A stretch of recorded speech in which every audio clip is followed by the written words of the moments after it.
प्रेरणादायक और मनोरंजक कहानियों के लिए चैनल को लाइक और सब्सक्राइब करें। एक राजा थे जिनके बेटा नहीं था, बस एक बेटी थी।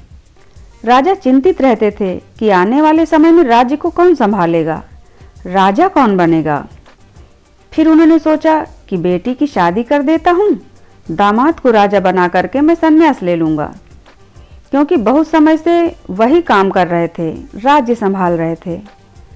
उन्होंने मंत्रियों को बुलाकर घोषणा कर दी कि कल सुबह हमारे राज्य में जो भी अविवाहित व्यक्ति सबसे पहले प्रवेश करेगा, उसी को हम राजा घोषित कर देंगे।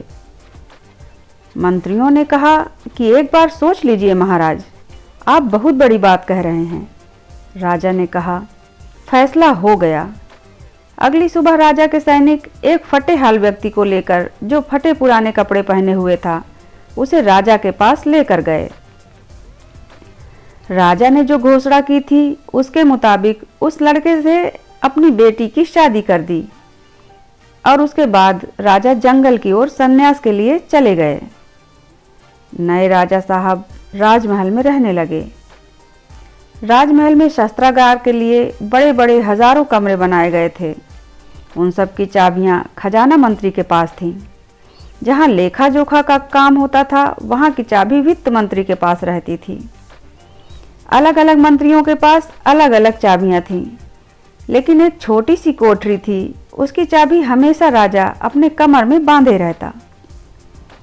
सभी मंत्रियों में कानाफूसी होती कि आखिर इस छोटी कोठरी में क्या है जिसकी चाबी हमेशा राजा अपने पास रखते हैं। एक दिन वित्त मंत्री ने पूछ ही लिया कि महाराज, इस कोठरी में ऐसा क्या है जहां की चाबी आप हमेशा लिए रहते हैं। राजा को गुस्सा आ गया। उसने कहा, तुम अपना काम करो, अब दोबारा मुझसे न पूछना। वित्त मंत्री शांत हो गया। फिर उसने अन्य मंत्रियों से बताया कि कोई तो पूछो, आखिर इस कोठरी में ऐसा क्या है कि राजा किसी को बताना नहीं चाहते। हिम्मत करके राजा के सलाहकार ने पूछा, महाराज, इस कोठरी में ऐसा क्या है जो आप किसी को बताना नहीं चाहते। राजा ने अपने सलाहकार को भी शांत करा दिया। अब सब ने रानी से पूछना शुरू किया। रानी जिद करके बैठ गई कि आपको बताना ही पड़ेगा। उस कोठरी में क्या है जिसे आपने सबसे छुपा कर रखा है।